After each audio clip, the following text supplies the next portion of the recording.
Bonjour à tous, nous sommes aujourd'hui le jeudi 16 juin, nous sommes dans la 11e semaine du temps ordinaire et nous continuerons à méditer avec l'Évangile. Mais tournons-nous tout d'abord vers l'Esprit Saint. Viens Esprit de sainteté, viens Esprit de lumière, viens Esprit de feu, viens nous embraser. Témoin véridique, tu nous entraînes à proclamer « Christ est ressuscité ». Viens Esprit de sainteté, viens Esprit de lumière, viens Esprit de feu, viens nous embraser. L'évangile de ce jour se trouve dans le Sermon sur la montagne. Nous sommes dans l'évangile selon saint Matthieu au chapitre 6. En ce temps-là, Jésus disait à ses disciples: lorsque vous priez, ne rabâchez pas comme les païens. Ils s'imaginent qu'à force de paroles, ils seront exaucés. Ne les imitez donc pas, car votre Père sait de quoi vous avez besoin avant même que vous l'ayez demandé. Vous donc priez ainsi: Notre Père qui es aux cieux, que ton nom soit sanctifié, que ton règne vienne, que ta volonté soit faite sur la terre comme au ciel. Donne-nous aujourd'hui notre pain de ce jour. Remets-nous nos dettes, comme nous-mêmes nous remettons leurs dettes à nos débiteurs. Et ne nous laisse pas entrer en tentation, mais délivre-nous du mal. Car si vous pardonnez aux hommes leurs fautes, votre Père céleste vous pardonnera aussi. Mais si vous ne pardonnez pas aux hommes, votre Père non plus ne pardonnera pas vos fautes. Je ne rentrerai pas ici dans l'explication de la prière du Seigneur, dans l'explication du Notre Père, mais plutôt je m'arrêterai sur le sens même de la prière. Pourquoi devons-nous prier? Prier, c'est un devoir, c'est une nécessité, parce que nous sommes les créatures de Dieu et que c'est par cette manière-là que nous lui rendons justice. Mais surtout la prière est là, qui fait que Dieu existe pour nous. Que Dieu existe, nous le croyons. Mais bien souvent, Dieu n'existe pas pour nous. C'est-à-dire qu'il n'est pas à l'intérieur même de nos vies, de nos décisions, de nos relations. Dieu est finalement celui qui est un peu lointain et que nous tenons au loin. Or, lorsque nous prions, nous lui donnons du temps et nous affirmons par là même que Dieu existe pour nous, c'est-à-dire qu'il vient effectivement rentrer concrètement dans ma vie. Alors, lorsque nous sommes rentrés en prière, nous savons toujours que nous ressentons un certain nombre de tentations. La tentation serait de considérer Dieu comme une idole, ou comme les dieux de l'Antiquité.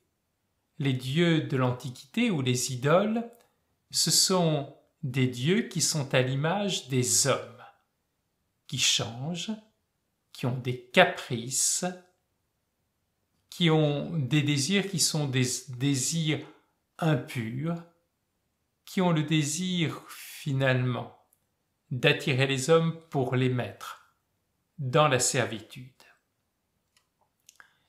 Dieu se révèle tout autrement. Il est celui qui est l'Éternel. Il n'est pas un Dieu qui est un Dieu changeant et capricieux.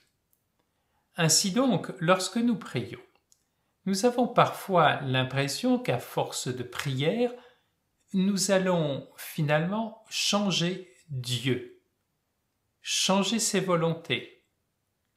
Or, il ne s'agit pas de changer les volontés de Dieu, mais la prière, nous dit Jésus aujourd'hui, est celle qui nous transforme et qui fait de nous des hommes et des femmes justes. Ainsi donc, dans la prière, nous l'avons entendu dans cette prière du Notre Père, nous demandons que la volonté de Dieu soit faite, alors que nous avons toujours cette tentation de prier pour que notre volonté soit faite. Et puis, il y a cette notion de rabâcher. L'Église a toujours favorisé la prière de répétition, que ce soit la belle prière du cœur de Jésus, que l'on ne doit pas cesser de répéter, ou bien que ce soit la prière du chapelet. Nous aurions peut-être alors tendance à dire, mais ce sont des prières qui sont des prières où l'on rabâche. Il y a une différence entre rabâcher et, au contraire, répéter. Plus je répète, plus finalement le Seigneur va exister pour moi. Il va me façonner, me buriner du travail de la croix pour devenir un homme juste. Celui qui rabâche, c'est celui qui a l'impression qu'en répétant des paroles, il va finalement finir par casser la tête et les oreilles de Dieu, qui par faiblesse va finir par céder. Il ne s'agit pas de faire céder Dieu, il s'agit au contraire que le Seigneur nous fasse céder nous-mêmes et que nous puissions être disponibles au travail de l'Esprit. Ce que nous devons demander essentiellement, c'est de vivre dans le pardon. Oui, nous ne devons pas cesser de demander à Dieu de nous pardonner et de nous donner la force de pardonner aux autres. Pardonner n'est jamais facile. C'est pour cela que nous devons demander à Dieu de nous transformer pour nous donner cette force. Alors je voudrais, mes amis frères et sœurs, que le Seigneur aujourd'hui, transforme notre façon de prier, car il faut bien le reconnaître, bien souvent, nous en venons à rabâcher pour essayer d'obtenir de Dieu. Et puis bien souvent, nous ne cessons pas de prier comme les païens, c'est-à-dire que nous voudrions que Dieu change ses plans sur nous, change de volonté. Or la véritable prière, c'est de demander à Dieu que sa volonté soit faite dans notre cœur.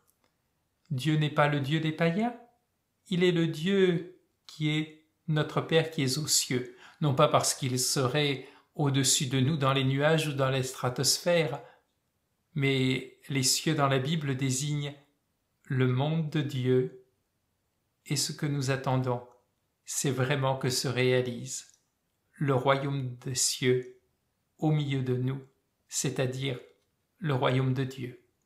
Que le Seigneur nous donne par notre prière d'être transformés par le Seigneur et d'obtenir le pardon pour pouvoir pardonner à notre tour.